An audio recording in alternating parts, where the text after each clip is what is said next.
놓으십시오. 앞으로 이렇게 길게. 자, 시작해 볼까요? 같이 가는데 의미가 있습니다. 같이. 그래서 여러분들도 이 흐름이 잡혀야 이 줄거리가 잡혀야 맥락을 가지고 얘기할 수 있습니다. 그죠?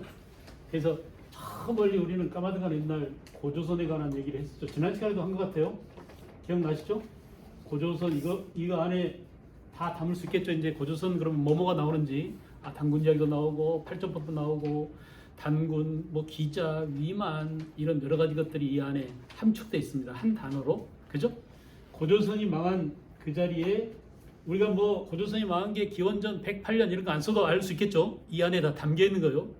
여러분도 그걸 다무 언어 속에 그러니까 개념적으로 이렇게 함축해 놓는 훈련을 지금 해보는 겁니다. 그래서 늘어놓으면 다 한눈에 딱 파악되고 그리고 다시 그것을 끄집어내면 얼마든지 그 안에 있는 개념들이 나와서 얘기를 아이들한테라든지 다른 사람한테 해줄 수 있는 그런 맥락을 잡아보자는 거죠. 고조선이 망한 그 자리에 한 사군이 있었다고 그랬죠. 지금 한국 강단 사학에서 아이들한테 가르칠 때는 한 사군 별로 가르치지 않습니다. 무시해버리는 거예요. 그리고 한 사군이 있었다. 한 사군을 몰아내는 과정에서 초기에 아직 국가 체제가 완전하지 않지만 연맹왕국 단계지만 여러 나라들이 있었다. 제가 지도를 나눠드렸는데 그 초기 여러 나라가 어디에 위치해 있는지를 지도 속에 나중에 한 번씩 집어넣어 보시라고 백지도를 드린 겁니다. 그래서 여기서는 공간이 중요하다고 그랬죠. 그래서 부여, 만주지방. 그러니까 한반 우리 민족의 활동 무대가 어디였나라는 이 쟁점의 논리적 근거로 사용될 수 있는 게 고조선 이외에도 뭐가 있어요? 부여가 있다라는 사실. 부여. 그리고 부여에서 갈라져 나온 고구려 옆에 있었던 옥저, 그리고 동해, 얘네들이 전부 다 한 족속들입니다. 그래서 하나로 통합됩니다. 나중에. 그죠? 그리고 밑에 마한, 진한, 변한 이렇게 여러 나라라는 이 개념어 속에 이런 나라들이 정렬되어지면 좋겠습니다. 됐죠? 됐죠? 그리고 뭐 부여 풍습이 뭐냐? 고구려는 뭐 예서지가 있었다. 뭐 동해는 뭐 당군, 과마, 반어피 이런 것들은 그 외우는 것들이에요. 그런 것들은. 그래서 이 속에서 동해라는 뚜껑을 딱 열면 쭉쭉쭉 나올 수 있게 이렇게 정리가 되면 되겠습니다. 변환해서 철이 생산된다는 거, 그죠? 예. 자, 그 다음에 이제 여러 나라들이 뭉쳐진다고 그랬죠. 결국 이 이민족과 항쟁 그리고 영토를 점점 확장해서 그러니까 이런 것들을 보면은 인간의 욕망은 무한하다는 그런 아담 스미스의 그런 것들이 작용될 수 있겠죠. 그러니까 점점 나라를 키우고 싶고 더 많은 땅을 차지하고 싶고 이런 것들이 결국 작동해서 예, 큰 고구려가 결국은 다 먹게 되더라. 고구려. 그 다음에 마한에서 백제. 마한에서 백제가 나온 게 아니죠. 고구려에서 내려와서 백제를 세웠죠. 그래서 백제의 특성이 여기서 나온다고 그랬죠. 이주민들이 내려와서 마한 사람들을 지배하게 되는 과정에서 갈등이 심했다라는 백제적인 속성. 그래서 일찍부터 백제는 뭐가 필요했다고요? 제도 정비가 필요했다. 율령을 빨리 받아들이고 불교를 빨리 수용하고 사상을 통일하고 시스템을 정비해서 갈등 요소들을 배제하려는 그런 욕망이 강했다. 그죠? 그 다음에 진화는 신라로 발전. 신라. 그래서 사로 육천에서 신라가 세워졌는데 역시 여기서도 우리가 알다시피 이제 이민족이 그 박역거세는 어디서 왔냐? 아래서 태어났다라는 것은 무슨 구라고 전설이고 실은 뭐예요? 딴 데서 흘러온 부족이다. 그죠? 뭐 허왕욱이 인도에서 건너왔다 이런 것도 전부 다 석탈해가 바구니에 담겨가지고 그 건너왔다 이거 전부 다 뭡니까? 초창기 건국 과정에서 여러 이민족 세력이 합세했다라는 것입니다. 그러니까 단일 민족이다 우리는 단군의 자손이다 이런 환상을 깨야 돼요. 이미 초창기부터 우리는 많이 피가 섞이고 다양성이 확보되고 있었다. 그 다양성이 잡종 우세 그죠? 그런 그 유전자에서도 역시 강세를 보인다는 것을 우리가 나중에 이제 유전학에서도 밝혀졌습니다. 변환에서 가락국, 가야가 생략 가야 이렇게 해서 고구려 백제 신라 삼국시대로 갑니다. 삼국이라고 표현하지 않고 요즘은 이제 그냥 고대국가 이렇게 영토 정복국가 고대국가 이렇게 얘기하는데 가야의 존재가 요즘 크게 많이 부상되고 있다라는 점, 가야를 주목해야 됩니다. 자, 그러다가 이제 고구려, 백제, 신라 세 나라를 누가 다 합쳤어요? 신라가 합쳤죠. 그래서 남쪽에서 신라가 삼국을 통일했고, 그죠? 북쪽에서는 고구려가 멸망됐지만 고구려 그 자리에 뭐가 세워졌다고요? 발해가 세워졌는데, 이 발해와 통일신라와 이 모습은 마치 오늘날의 남북한의 대치 국면과 상당히 유사하더라라는 점을 생각해야 됩니다. 그죠? 그래서 이때를 우리가 무슨 시대라고 그러죠? 남북국 시대라고 하죠. 남북국 시대 이렇게 봤습니다. 시대적으로 남북국 시대, 발해와 통일신라. 자, 서로 두 민족이 대치하고 있었지만 마치 북한과 남한처럼 서로 싸우고 전쟁도 하고 있지만은 그렇다고 완전히 왕래가 단절된 게 아니에요. 발해에서 신라로 가는 길이 있었어요. 백길과 함께. 그러니까 그 우리가 지도를 보면 이렇게 보면 여기는 한문평야 평야지대라고 그랬죠. 발해에서 내려올 때는 평야지대를 따라 오다가 길이 태백산맥 만나서 험악해지면 여기 어떤 배를 타고 이렇게 와가지고 신라 옆에 경주 옆에 있는 울산항으로 들어옵니다. 이 길을 신라도라고 했어요. 말로 한번 해보세요. 여러분들이 학교 다닐 때는 없었을 그런 개념일 거예요 아마. 나중에 구사색에 들어온 개념이에요 이런 것들이. 그래서 신라도가 있었고, 이걸 보면은 남북 교류가 있었고 개성공단을 설치하고 금강산 관광으로 했던 것처럼 서로 왕래 교류가 있었습니다. 신라와 그 발해와 사이에. 그래서 교류가 있었지만 그럼에도 불구하고 둘이 적대적 관계를 유지하고 있었다. 마치 남북한과 비슷한. 자, 통일신라는 결국은 후삼국 시대를 맞게 되고, 후삼국. 그래서 후삼국 시대에 궁예가 후고구려를 세우고, 그죠? 궁예와 함께 또 견훤이 후백제를 세우고, 견훤이 후백제를 900년에 세우고 901년에 후고구려를 세웠죠. 그리고 결국은 이 후삼국을 통일한 게 936년이에요. 936년. 그래서 신라가 결국은 그 경순왕이 항복을 하게 됨으로써 918년에 나라를 세운 태조 왕건, 918년이 고려 건국이죠. 고려가 세워졌는데 왕건 이후로 결국 고려는 쭉 이어져 가서 언제가 고려 전기와 중기를 나누는 분수령이라고 그랬죠? 무슨 사건을 계기로? 무신난. 1170년 무신난을 계기로 고려 전기 허기로 나눠지게 되고, 결국 고려는 1392년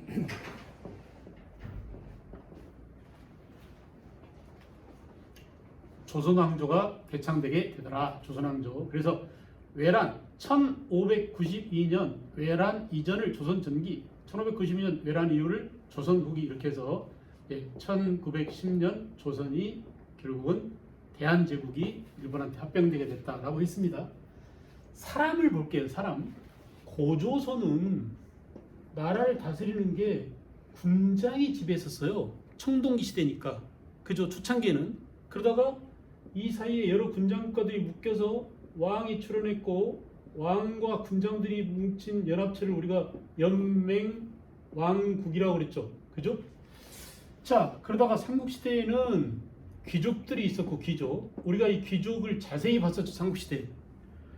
고구려나 백제에 대한 기록이 별로 없기 때문에 신라의 골품 제도에 의거해서 삼국시대 귀족들을 봤습니다. 그래서 남자는 내물계 김씨, 또 여자는 박일거색의 박씨, 이렇게 결합해서 형성된 왕족을 뭐라고요?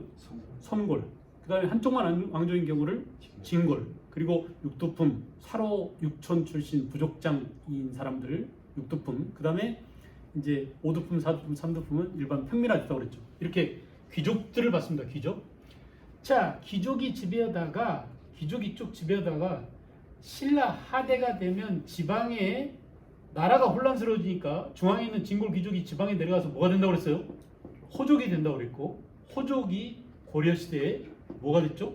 문벌 귀족이 됐습니다. 귀족 사회로 넘어가더라. 그런데 우리가 아까 조선시대 특징을 봤죠. 조선시대가 되면 이제 양반 누가 다스린다고요? 관료가 다스리더라. 이거 보십시오. 그러니까 왕 혼자 다스리던 고대 국가에 비해서 몇몇 신분의 귀족들이 다스리던 사회에서 다수의 관료들이 다스리는 사회로 헤겔이 인류의 역사의 발전 과정은 자유 확대 과정이다 이렇게 얘기했어요. 인류 역사의 발전 과정은 자유 확대 과정이다. 그러니까 내가 내 마음대로 쓰는 사람이 옛날에는 군장이나 왕들이었는데 중세가 되면 다수의 귀족 집안들이 집단적으로 자유로워지게 되고 나중에는 어때요? 조선시대는 사대부 양반들이 훨씬 더 많은 사람들이 지배층으로 편입되게 되는 거죠. 무엇에 의해서? 과거 시험에 의해서 또는 교육에 의해서 이렇게 점점 자유가 확대되는 우리 역사 안에서도 이런 법칙들이 작용하고 있음을 쭉 봤습니다. 자, 그래서 오늘은 조선 후기 사회는 어떤 사회였나 요걸 좀 집중적으로 보겠어요. 아시겠죠? 흘러오죠. 지금 몇 번 계속 할 겁니다. 다음 시간에 또 한 번 더 할까요? 그래서 여러분들 머릿속에 이런 전체적인 흐름들이 형성되면서 역사가 이렇게 흘러왔구나, 별거 아니구나, 우리 역사 전체를 나누기 시대 구분을 해다 보니까 쉽게 설명되어지는구나 이렇게 하도록 하겠습니다. 조선 후기 사회의 특징을 한번 볼까요? 우리가 이제 세계사의 변화 속에서 16세기, 18세기 이렇게 19세기, 20세기까지 쭉 보면서 17, 18세기에 이미 서양은 모던, 근대 사회가 확립되었다라고 했습니다. 근대가 모던이죠. 그죠? 모던이 확립됐어요. 그래서 근대라고 하는 게 뭐냐? 근대라고 하는 게 적어도 여러분들 머릿속에 근대의 개념, 근대라고 하는 것들은 첫째, 정치적으로는 뭐라고 그랬죠? 민주주의를 말한다. 경제적으로는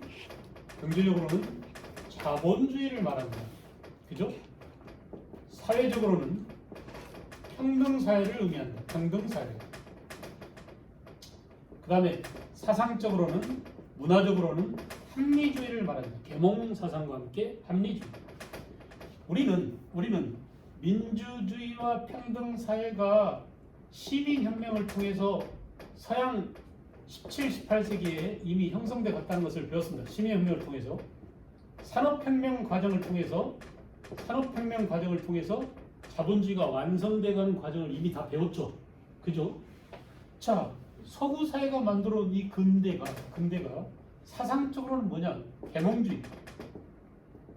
계몽 사상에 의해서 인간의 이성 합리주의를 강조하고 결국은 합리주의와 함께 과학과 기술을 중시하는 그런 태도가 확충되게 되었다. 언제라고요?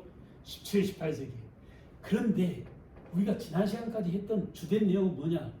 과연 이 근대가 옳았던 것이냐라는 데 문제가 있잖아요. 그래서 근대가 꼭 옳은 것은 아니었다. 하다 보니까 근대라고 하는 것 자체가 우리 인간 중심의 사고, 인간의 이성을 강조하고 이념이 지배적인 그런 사회에서 어떤 패단을 나왔습니까? 사회주의의 모순, 자본주의의 모순. 자본주의 모순과 함께 제국주의와 제1차, 2차 세계대전의 세계적 전쟁 참화, 그리고 과학기술의 발달로 인해서 환경이 파괴되고 이런 것들뿐만 아니라 원자폭탄 하나 개발됨으로써 결국은 순식간에 10초, 20초 사이에 수십만 명이 살상되는 그런 최악의 경험을 한 이후에 이제 우리는 근대가 과연 인류한테 꼭 좋은 것이었냐라는 반성이 나타나게 됐어요. 그래서 뭘로 왔다고 그랬어요? 찰근대죠. 포스트 모더니즘이라고 그랬죠. 그래서 지금 현재 우리는 그런 관점에서 근대가 꼭 좋은 것이냐, 근대가 꼭 옳았던 것이냐에 대한 기본적인 반성을 해야 됩니다. 그런데 우리 기성세대들, 지금 우리가 MZ세대한테 꼰대라고 불리는 우리들은 뭘 배웠냐면 근대화가 가장 중요한 이상이었어요. 조국 근대화. 기억나시죠? 누가 조국 근대화를 부르짖었습니까? 박정희가. 박정희는 어디서 그 모델을 배웠나요? 일본 메이지 유신을 그대로 모방하려고 그랬어요. 그래서 사고가 그렇게 굳어져 있습니다. 알겠죠? 그러니까 그런 근대 지향적인 것이 꼭 좋은 것이 아니었는데 그것이 우리가 가야 될 절대적인 가치이고 절대적인 명제인 양 근대화, 조국 근대화를 부르짖으면서 그랬었는데 요즘은 이제 거기에 대한 반성.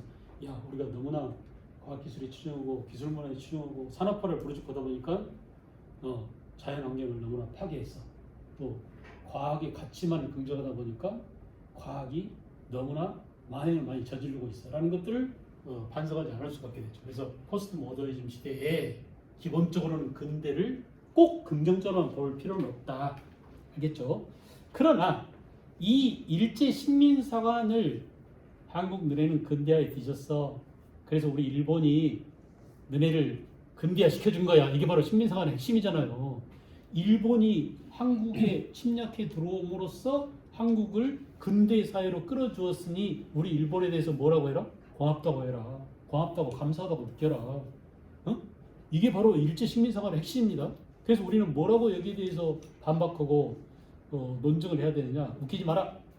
너네들이 근대화가 원래 좋은 것도 아니지만은 그 근대화라고 하는 것을 우리는 너네들이 오기 전부터 이미 우리 나름대로 해나가고 있었어. 이게 바로 뭐죠? 내재적 발전론이죠. 그죠? 내재적 발전론. 그래서 조선 후기 역사는 일제 식민사관을 극복하고 식민사관을 극복하는 논리, 즉 내재적 발전론을 만들어내는데 주안점을 뒀었어요. 특히 1960년대 이후로부터. 그죠? 그러니까 우리 국사 교과서가 6차, 7차 현재까지 오면서 국사 편찬위원회에서 주안점을 둔 게 바로 식민사관을 극복하는, 그리고 이걸 뛰어넘는 이론을 개발하는 거예요. 그래서 우리는 그것을 뭐라고 표현했느냐? 조선 후기는 근대 사회가 확립되었다라고 말을 못합니다. 왜? 근대 사회가 좋은 것이라고 보자면 근대 사회를 일궈낸 행동들이 있어야 될 거 아니에요. 그게 바로 뭐죠? 시민운동이죠. 그게 바로 뭐죠? 계몽주의 사상이나, 그죠? 자본주의나 산업혁명이나 이런 것들이 있어야 되는데 산업혁명도 우리는 없었고 시민혁명도 없었고, 그래서 우리는 근대를 완성하지는 못했다. 근대를 출산하지는 못했다 라고 했어요. 아까 손자가 뱃속에 있다고 했는데 아이가 있는 겁니까 없는 겁니까? 8월에, 아니 7월에 예. 그러니까 뱃속에 있어도 생명이 탄생한 겁니다. 우리가 그 생명 탄생의 증거로 요즘 이제 아예 들여다보잖아요. 초음파. 그러면 얼굴이 웃고 있는 모습까지 다 보이고 발가락도 다 보이고 이미 그 성별도 다 나타나죠. 몇 주만 지나면. 그런데 옛날에는 그거 볼 수 없을 때는 태동으로 알았어요. 밝힐지 전에 움직이네. 그래서 태동을 통해서 아직 태가 밖으로 나오지 않았지만 생명이 잉태됐구나라고 하는 것처럼 우리도 근대를 이렇게 너네처럼 출산이라는 이런 이벤트가 없었지만, 출산을 하지 못했지만 않았지만 우리는 이미 근대가 뱃속에서 꿈틀거리고 있는 모습을 봤어. 그래서 우리는 근대가 있어도 없었다? 있었어요. 아직 출산만 못했지. 그래서 우리는 그걸 뭐라고 표현해요? 아주 애매하게 근대의 태동이라는 용어를 씁니다. 그죠? 근대의 태동. 그래서 그 근대의 태동 모습을 보시겠어요? 자, 조선은 양반 관료들에 의한 붕당 정치가 변질됐습니다. 나빠졌죠? 변질에다 동그라미 폐단 이렇게 써놓고요. 특정 당파에 의한 일당 전제화. 그런데 제가 아까 잠깐 얘기했는데 일당 전제화를 다른 말로 뭐라고 그랬죠? 무슨 정치라고 그랬죠? 환국 정치라고 했죠. 환국 정치. 그래서 경신한국, 갑술한국, 기사환국 이런 것들이 전부 다 한국 정치예요. 지난 시간에 잠깐 스쳐가도 얘기했는데 남인이 집권하거나 서인이 집권하거나, 그러니까 숙종 임금이 장희빈이 이뻐 보이면 누구 편을 들어주고 남인 편을 들어주고, 또 민비가 그리우면 서인 편을 들어주고, 이렇게 임금이 편당적 조치, 특정 당파를 편들어주는 순간 다른 당파가 떼죽음을 당합니다. 싹쓸이를 당합니다. 알겠죠? 그게 이제 고도의 숙종 임금의 정략적 판단이, 정무적 판단이 들어있다 이렇게 얘기하는데, 자기의 약한 아들들, 연인군이죠, 그죠? 나중에 영조가 될 사람이죠. 이 사람의 그 후사가 늑대 같은 기라성 같은 신하들, 관료들이 도사리고 있으니까 얘네들 다 제거해 버리려고 일부러 그런 수작을 벌였다라고 주장하는 사람도 있는데, 어쨌든 간에 한국 정치 이렇게 표현해 주시고요. 거기다가 그래서 영종조 때는 탕평책을 시행했습니다. 그러나 탕평책이 시행됨으로써 왕권이 강화되었지만은 잘 생각해야 됩니다. 이 왕권이 진짜 세져가지고 루이 14세 또는 엘리자베스 여왕, 그죠? 또 스페인의 누구라고 그랬죠? 펠리페 2세 기억나세요? 이렇게 절대적인 권한을 가진 소위 말하는 왕권 신수설이나 중상주의 정책에 의해서 왕이 지 마음대로 독단적으로 나라를 좌지우지할 수 있을 정도가 되어야 그때 성장한 상공업자들이 아이씨양 이거 못 사겠어, 왕을 들러 엎어야 되라고 무슨 혁명 일으켜요? 시민혁명을 일으킬 텐데 우리는 거기까지 못 갔어요. 그러니까 탕평책이 왕권을 강화시키고 이 환국정치에서 서인과 남인들을 제압하고 왕의 힘을 강화시키는 데까지는 갔지만은 이것이 절대왕정까지 발전해서 시민들을 탄압하는 지경까지 가지 않고 어물쩍 넘어갔다는 얘기입니다. 그러니까 무슨 혁명이 일어나지 않았어요? 시민혁명이 시민들도 아직 부르주아들이 아직 성숙하지도 않았지만은 부르주아들이 성숙해서 시민들이 등장하지도 않았지만은 이 시민들이 또 그 성숙된 생각을 가지고 이 왕들이 우리한테 너무나 세금을 많이 뜯어가니까 왕을 타도해야 되라고 하는 시민혁명을 일으키지 않았어요. 그래서 우리는 출산의 경험이 없었습니다. 그러나 뱃속에 뭐가 있었다? 근대가 태동하고 있었다. 이해됩니까? 정치 발전에서 이렇게 분당정치의 폐단, 그걸 수습하기 위한 탕평책, 그러나 이것이 절대왕정까지 진행되지 못하고 결국은 시민혁명으로 넘어가지 못했다라는 점. 그 다음에 이제 그럼에도 불구하고 정치가 민주화가 되지 않았습니다. 예, 시민혁명이 없었기 때문에. 그럼에도 불구하고 자, 경제적으로는 자본주의의 싹이 자라고 있었다. 싹을 한자로 맹하라고 하죠. 여기다 풀초 붙여가지고 맹하라고 하죠. 맹하, 싹이죠. 싹. 그래서 자본주의의 맹하, 싹이 자라고 있었다. 어떤 측면에서 자본주의 싹이 자란? 그러니까 우리도 서양의 그 부르주아처럼 아주 돈을 많이 버는 사람들이 생겨났다 이겁니다. 농업에서는 어떻게 돈을 많이 벌었느냐? 모내기가 일반화됐어요. 이 모내기가 일반화된 것은 조선 후기에 전국적으로 수천 개의 저수지가 생겼습니다. 저수지가 있어야 모내기를 할 수 있어요. 그죠? 우리나라는 저수지라는 게 별거 아닙니다. 산이 70%예요. 산과 산 사이를 막아야 물이 고입니다. 이 고인 물을 가지고 비가 안 오는 5, 6월 달에 장마철이 되기 이전에 모내기를 해야 되는데 뭐가 필요해요? 물이 필요하죠. 그때 물을 땡겨 쓰기 위해서 저수지를 만든 겁니다. 이 저수지가 개발되고 또 모내기 이양법이 도입되고, 이양법은 이미 고려 시대부터 나타났는데 이게 이제 조선시대에 널리 확산되는 거죠. 그리고 이보작이 일반화되고, 그래서 뭐냐? 똑같은 면적인데 생산이 왕창 늘어요. 단위 면적당 생산량이 증대됩니다. 아시겠죠? 단위 면적당 생산량이 증대되고 노동력이 절감됨으로써 한 사람이 생산할 수 있는 생산량이 늘어나니까 한 사람이 경작할 수 있는 경작지의 면적이 넓어져서 이제 한 사람 농부가 넓은 땅을 농사짓는 방식이 가능했어요. 그죠?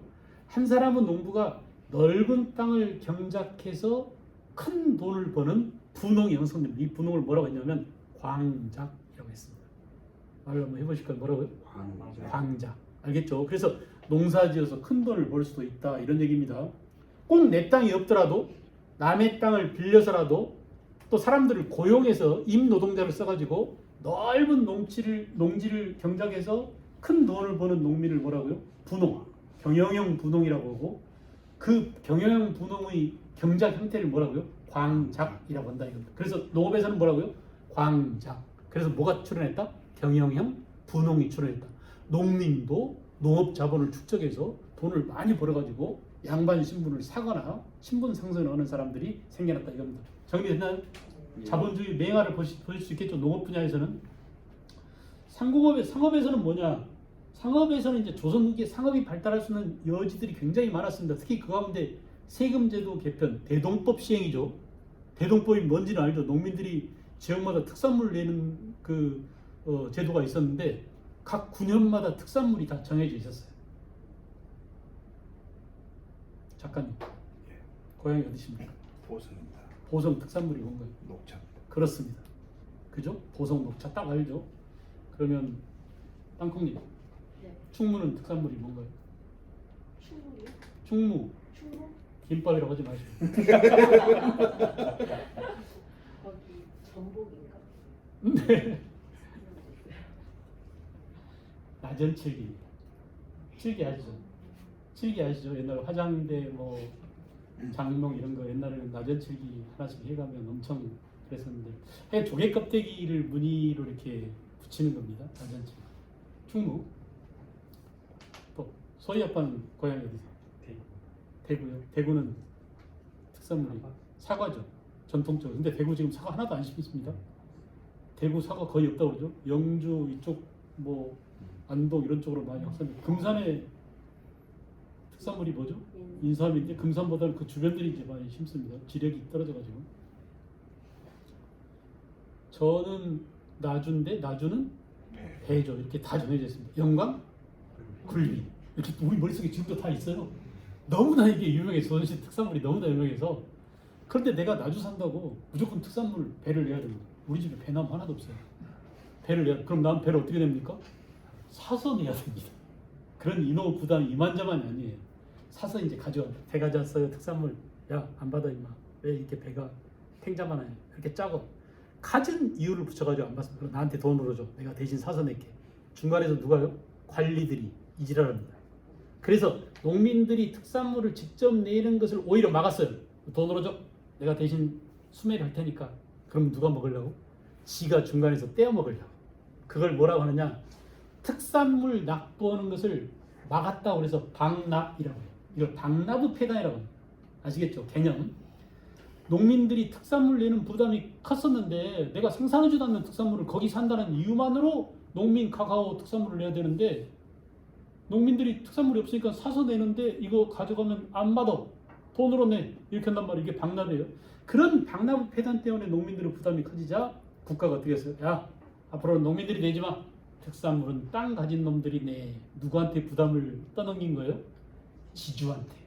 지주는 되게 양반들이죠. 그러니까 양반들이 난리도 아닙니다.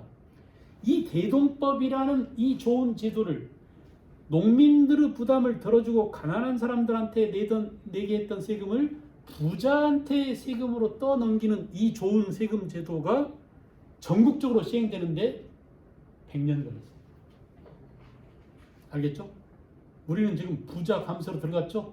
법인세 인하, 상속세 인하, 종부세 인하. 그죠? 그래요, 안 그래요? 전부 다 세금 혜택 받으신 분들이에요. 상속세, 법인세.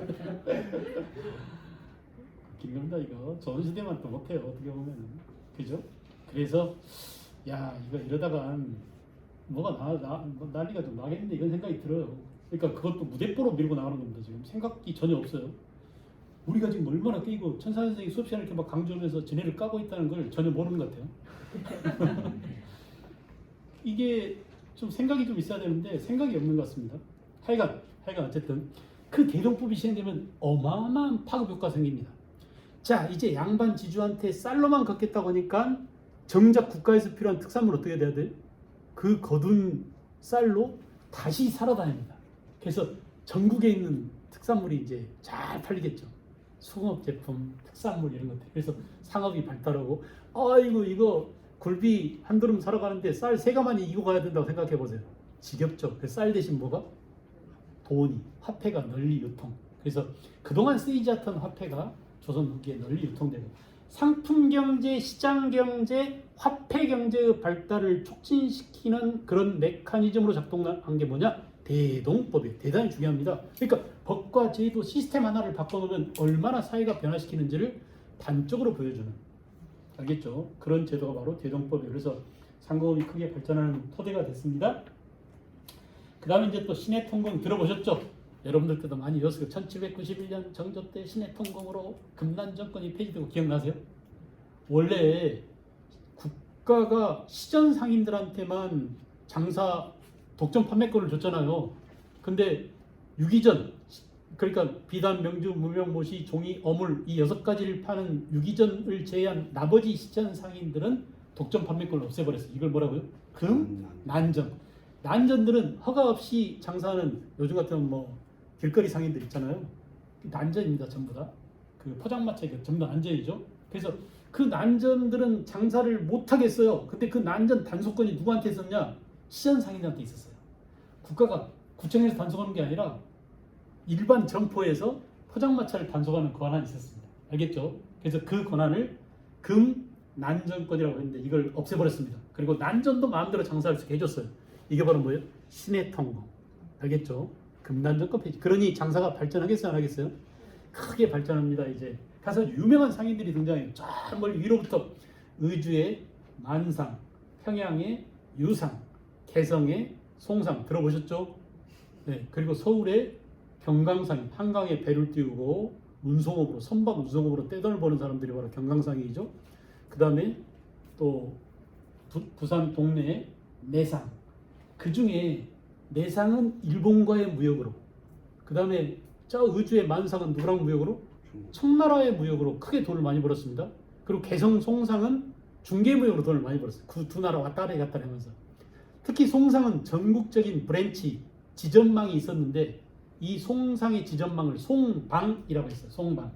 그래서 인삼 판매 조직이죠. 이걸 이용해서 그 전국적인 지점망을 이용해서 대무역에 종사함으로써 세 가지 상인들, 동네 내상, 의주의 만상, 또 개성의 송상, 이 상인들이 거상으로 돈을 많이 번 거상으로 성장했고, 이 거상 가운데 이제 거기 들어보십시오. 아주 유명한 허구적인 인물이 있습니다. 허생이에요. 허생이 돈 버는 방법이 뭐죠? 독점이죠. 매점 매석에 의한 독점적인 도매업을 통해서 싹쓸이 해가지고 떼돈을 버는 겁니다. 아주 장사 시꾼이고 하면서 허생처럼 장사했어요. 그래서 허생이 그 주로 안성 그쪽에 본거지를 두고 삼남지방에서 올라오는 물건들을 다 싹쓸이 길목을 딱 차단하고 그래서 다 갖고 있다가 국가에서 필요하면 부르는 게 값입니다. 그래요, 안 그래요? 그래서 이렇게 독점적 도매업, 매점 매석을 통해서 떼돈을 버는 그런 상인들을 도고라고 불렀어요. 말로 해보세요. 뭐라고요? 도고. 자, 농업에서는 뭐가 있다고요? 광작. 상업에서는 뭐가 있다고요? 도고. 떼돈 버는 방법들입니다.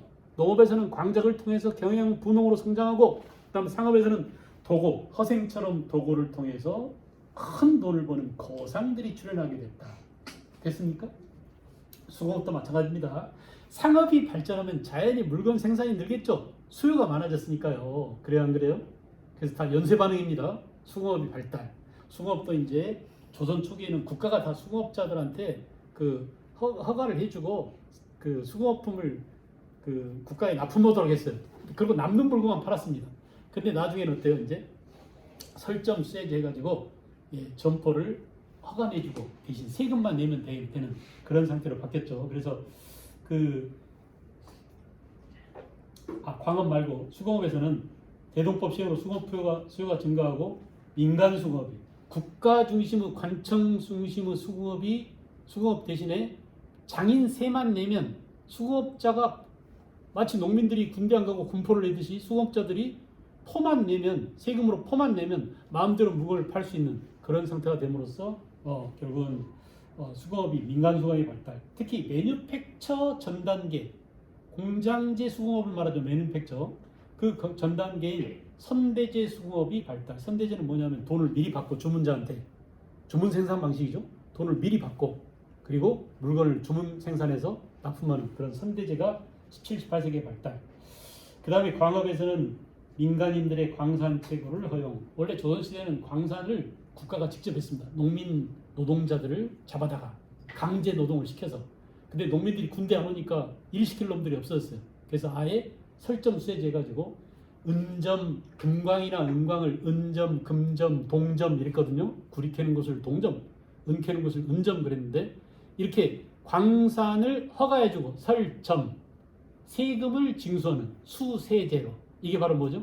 개인이 광산을 채굴할 수 있도록 허가해줬다는 얘기입니다. 이렇게 이제 수공업품 증가에 따라서 광물 수요가 크게 늘자 은점, 금점 이런 개발이 활기를 띠었다. 근데 문제는 뭐냐? 그것도 세금 안 내고 몰래 광산을 채굴하는 그래서 떼돈을 버는 놈들이 생겨났어요. 이게 바로 뭐예요? 잠채, 잠입해서 몰래 채굴하는 것을 잠채라고 하는데 이 잠채를 주도한 사람들이 되게 떡대라고 했습니다. 요즘 어떤 사람들을 떡대라고 하나요? 깍두기들이죠. 사각머리하고 나이트클럽 앞에서 기도 보는 놈들이 떡대 아닙니까? 깡패들이. 되게 덕대라고 하는데 그 덕대에서 지금은 떡대들이 유래했어요. 왜냐하면은 광산 노동자들을 다스리고 그들을 지휘하려면 진짜 그 힘이 있어야 돼요. 알겠죠? 깡패 같은 그런 폭력을 수반하는 그런 힘이 있어야 돼요. 그래서 이 사람들이 상인 자본가들한테 돈을 땡겨가지고 그 돈으로 임금 품삯 주고, 야 이봐 몰래 우리 들어가서 목숨 걸고 캐야 돼, 광산 채굴해야 돼 하면서 가서 광산 채굴해서 재련하고 그걸 내다 파는. 그러니까 요즘 말이에요, 그 아편 같은 거 몰래 하잖아요. 근데 큰 돈을 벌죠. 그놈들이 조그만 거 한 몇 그램 팔면 돈 번 것처럼 몰래 하는 거잖아요. 그때는 어때요? 목숨 걸고 합니다. 근데 그걸 주도하는 새끼들이 되게 누구예요? 깡패들이잖아요. 이권이 큰데 잘못 걸리면 죽는단 말이에요. 그런 것처럼 잠체도 마찬가지로 그 당시에 아주 노다지 캔다고 할 만큼 이렇게 큰 돈을 버는 사업인데 그게 불법이었어요. 몰래 하는 거. 그래서 그걸 주도하는 놈들이 누구였다고요? 떡대들이었다, 깡패들이었다, 이렇게 보시면 되겠습니다. 자, 이렇게 해서 이제 우리는 뭘 만나요? 지금 조선 후기에 자본주의의 싹이 자라는 모습을, 농업에서는 광자, 상업에서는 도고, 수공업에서는 독립수공업자, 선대대, 그 다음에 광업에서는 잠체를 통해 이렇게 자본주의가 싹 트가는 모습을 봤어요. 이게 전부 다 뭡니까? 야, 일본 지금 이거 하려고 그런 거예요. 너네들이 우리한테 자본주의를 이식시켜준 게 아니야. 우리도 가만 내버려 뒀으면 이 자본주의가 성숙해서 점차 우리도 근대화 길로 나름대로 갈 수 있었어 라고 일본의 식민사관에 대항하기 위한 그런 논리로서 개발된 것들이라고 볼 수 있죠.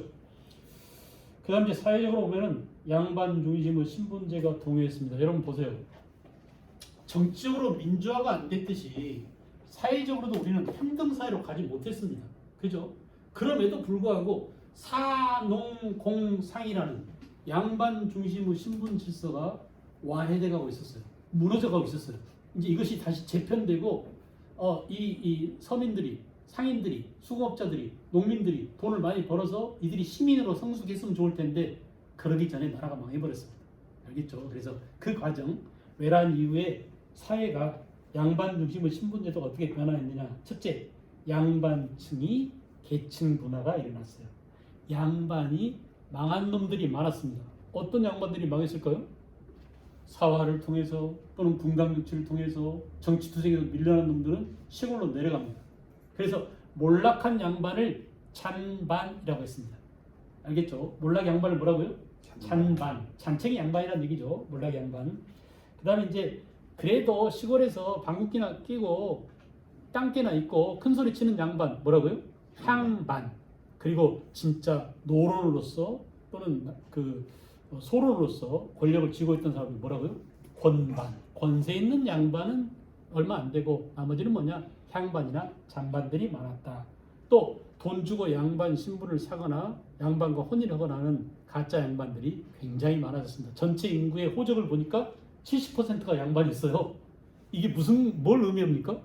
세금 낼 놈들은 하나도 없고 세금 안 낼 놈들만 많아졌다 이겁니다. 양반들은 면세 면역이거든요. 그죠? 그래서 아주 조선사회의 큰 골칫덩어리가 됩니다. 두 번째, 중간계층들, 서자나 얼자. 서자는 첩의 자식이고 얼자는 천첩의 자식입니다. 첩도 양갓집 교수를 첩으로 얻으면 그냥 첩인데 천한 노비를 첩으로 얻으면 천첩이죠. 그래서 천한 노비의 몸에서, 여자 노비의 몸에서 태어난 애를 뭐라고요? 얼자. 그냥 세컨한테 태어난 애를 뭐라고요? 서자. 그래서 홍길동은 서자인가요? 얼자인가요? 얼자에 해당합니다. 곡산모 초란의 자식이잖아요. 그죠? 중인층의 신분 상승 운동. 그렇습니다. 서울 합통. 그죠? 상민층의 중인들이 이제 서울들이 그 신분 상승을 꾀하니까 이게 자극받은 그 중간계층들도, 기술직에 있던 사람들도 신분 상승 운동을 벌이게 되고, 중인층 그 기술관들이죠. 그 다음에 상민들은 돈을 많이 번 상인들, 돈을 많이 번 농민들, 수공업자들, 이런 사람들이 그 돈을 가지고 세금 안 내려고 족보를 매입하거나 양반과 혼인을 하거나 또는 족보를 위조하거나 수단과 방법을 다 동원해서 신분 상승을 꾀합니다. 또는 임진왜란 때 군대 가서 공을 세우면, 또는 합법적으로 신분을 사든지 공명처 해가지고 아예 이름 쓰는 날을 비워놓고 양반이 신분 가져가려면 돈 쌀 200성 내세해가지고 자기 이름 써놓으면 됩니다. 이걸 뭐라고요? 공명첩이라고 그랬죠. 이런 시스템을 납속책 그랬어요. 그러니까 양반이 아닌 사람들이 납속에 의해서 신분이 상승할 수 있다. 노비들도 마찬가지입니다. 임진왜란 때 노비들도 군대에 가게 됨으로써 신분 상승이 가능해졌고 합법적인 신분 상승 방법이죠. 아니면 도망가거나 노비 정무법에 의해서 노비가 노비 신분을 면하려면 양같이 딸하고 결혼합니다. 노비가. 그래서 신분은 어머니의 혈통을 따르기 때문에 내 비록 남자 노비지만 양같이 교수랑 결혼하면 내 자식은 천추를 면할 수 있어. 이런 것이죠. 노비 종모법이라고 하죠. 공노비가 아예 순조 때 1801년에 6만 6천여 명이 해방됩니다. 그래서 세금 낼 사람이 없으니까 노비를 해방시켜서라도 상민을 만들어야 세금을 얻을 수 있겠죠. 자, 기타 이제 성리학이 조선 사회를 끌어가지 못하고 아까 말씀드렸듯이 성리학은 이상을 지향하는 철인 정치라고 했어요. 그러다 보니까 실용적인 현실 사회의 한계점이나 모순을 해결할 수 있는 대안이 나오지 않았습니다. 그래서 대안을 찾기 위한 노력으로 실용적인 민족적인 근대지향적인 그런 경향의 실학이 민생 안정과 구국강백이라는 현실 문제를 해결하기 위한 현실적 대안으로서 실학이 등장했다. 농업을 중시하는 사람들을 뭐라고? 중농학파. 상공업 발달에 추종한 사람을 뭐라고요? 중상학파. 그래서 그들이 내세운 캐치프레이즈가 중농학파는 경세치용. 주로 이 경세치용 내용은 제도나 시스템을 개혁해서 농업 발전을 추구하자. 농업에 바탕을 두고 부국강병을 취하자라는 쪽이고 유형은 이익 정약용. 대빵은 누굴까요? 정약용이 중농학파의 완성자입니다. 그 유명한 정약용님. 그 다음 중상학파는 유수원, 홍대영, 박지원, 박재가. 그래서 박재가의 유명한 책이 뭐가 있죠? 북학의라는 책이 있죠. 이 책 이름을 따서 이 중상학파를 또 다른 말로 무슨 파라고? 북학파라고도 한답니다. 박지원도 마찬가지로 11개의 유명한 박지원이죠. 청문무르 수용과 상공업 발달을 강조했는데 이들의 캐치프레이즈가 뭐라고요? 이용 후생학파다라고도 얘기해요. 자, 이렇게 주마간단으로 조선 후기 역사를 쫙 정리했습니다. 이렇게 막 숨이 헐떡거리게 할 줄 알았어요, 제가. 다음 시간도 또 이럴 것 같아서 여유가 없이 끝날 것 같아요. 늘 그렇습니다, 수업이라는 거. 자, 거기에 지치지 마시고 마지막까지 참석해 주시기 바랍니다. 꼭 한 분씩 빠지더라고요.